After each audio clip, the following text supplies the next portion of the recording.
Well, hello and a jolly good evening to you all. Here we are at Corona lockdown, cooking with the Irish.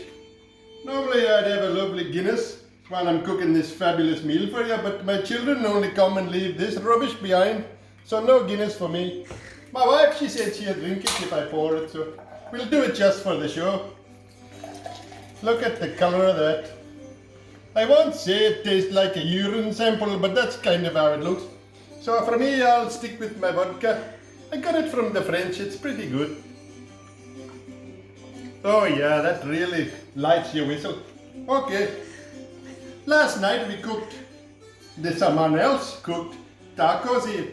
So they left over some mince, so I've doctored it up a little bit to taste it a bit more Irish. And I won't tell you everything that went in there, but there's a lot of spices and chilies and some fancy things that really make it taste good. We made some mashed potatoes. I like when I boil my mashed potatoes, I put a bit of garlic in the chicken stock inside the potatoes, diddly-day potatoes. Because when you're on island, you have to have potatoes. I like to whip them up like that because it makes them nice and fluffy when they go in the pie. Because you know, us Irish, we like things fluffy. Good whip like that for the potatoes. Give it that, throw it in the sink, you know. It's really strange, this sink, because I throw things in there and later on when I look it's all cleaned up. It's a bloody good sink. So you'll see here I've got a bit of cheese for the top of the potatoes, diddly-da potatoes, and some corn. Normally I don't use corn in Ireland, but my wife, she's from America, she likes to put corn. So we're going to put a bit of corn in there. Hang on, I need a drink, my throat's a bit dry. That's delicious. I won't drink that. As you can see, looks like a horse has been over and left a sample behind. But my wife will drink that later. Okay, so here we go. I got this leftover mince here, it's bloody good. Put a bit of this in the pan.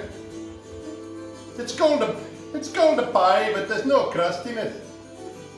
But that's alright, you just throw it right in the pan. Don't worry too much if it burns in the bottom, because the flavour is good. And us in Ireland, it's always too bloody cold anyway to worry how the food tastes. You just want to just get it inside you so you can drink more Guinness and whiskey. So spread that around a bit, we see how much we got. It doesn't need to be huge. It's only the two of us here because, you know, you're not allowed to have more than 2 people in the same room at the moment. The government says if you do, they'll arrest you. And we wouldn't want to go back to the violence, would we? So, just the 2 of us here. So I make 2 pots because I don't like to share my pie. There you go, put a bit of meat in the bottom there. Throw that in the magic sink over the side there, it'll disappear later. Now, we get the crazy bit here, the corn. So what we'll do, I also roasted this in the myself. I took it off the cob, cut it down. I grew it out the back myself. They grow in cans, you know. So you open the can, but when you put it in the pot to boil it up, you add a few spices in there. I like to put paprika and a little chili flakes. It really makes the shitty canned corn taste a bit better. Now we just spread that around on top. Anything could happen here when you're getting this crazy with corn in your pie. My mother, she wouldn't speak to me now if she seen me doing this. Bit of corn inside, have a look at that. Looks delicious. Off to the magic sink, looks good. Oh, I need the spoon. We better have a little more of this French stuff. Keeps you going. Yum. Okay, the delicious potatoes. Diddly-da potatoes. Everybody loves potatoes. So in we go with the potatoes. Throw them in there. Be a little generous on your potatoes.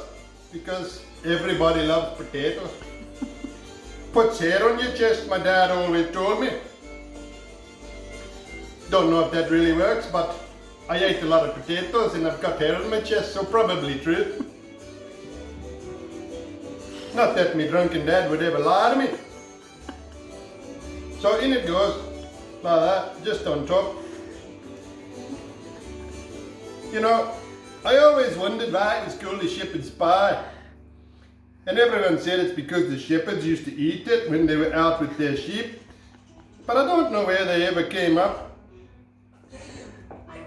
with a stove when they're herding their sheep to make mashed potatoes.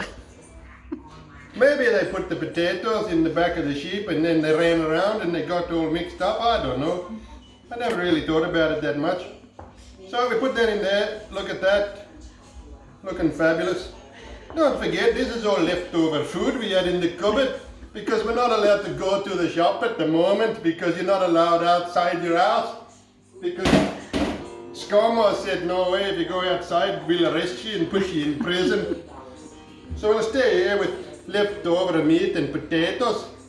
You guessed it, diddly-da potatoes. So I put a bit of cheese on top like that. Not too much cheese, and you know why? Because my American wife, she doesn't like too much cheese on her potatoes. So I just put a little bit of cheese on top like that. Looking fabulous. I could eat it right now without even putting it in the oven. I would if I had a Guinness, but my bloody children are too cheap to bring any over. Only bring this shit that I don't drink. Right? They don't even bring vodka when they come. And then, now we take this here, and I like to put a little bit of this on top, like that. Just sprinkle it over. This is from the urn from my great grandmother's funeral. It's really delicious. I've had it for years, and if you use it sparingly, it really lasts a long time. You know, you could also call it paprika if you wanted to. But it's really good to go on top of the pie.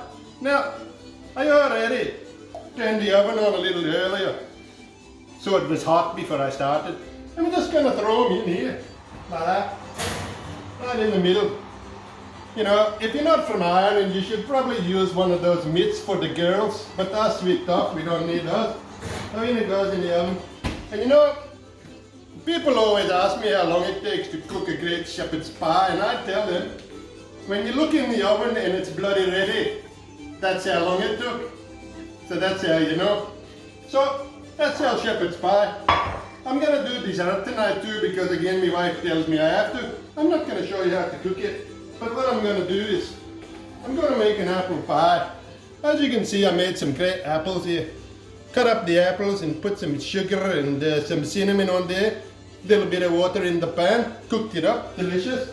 I also made a wonderful caramel with white sugar and brown sugar and some butter. You have to have butter. My French friend tells me all the time, if you don't have butter, it's no good for anything. And I tend to agree with him. So I do that. I put the pastry. I make the pastry myself, all handmade. You see, I did this earlier. I even made the package. It's really good pastry. Call me if you want the recipe. So I'll do that later. Maybe I'll put it online after so you can see. Okay, that's enough for me. I'm not gonna drink that because it's terrible. Oh, I forgot. Don't forget in these hard times, you must use the hand sanitizer. I can't even say it in the Irish accent because I'm sick of using the hand sanitizer. My hands smell like they've been up a camel's bum. Anyway, use the hand sanitizer if you're gonna go outside. Okay, if anyone comes to visit, I've got a good plan. Someone knocks on the door, spray them in the face with the hand sanitizer, that'll get rid of them. Okay, bye bye.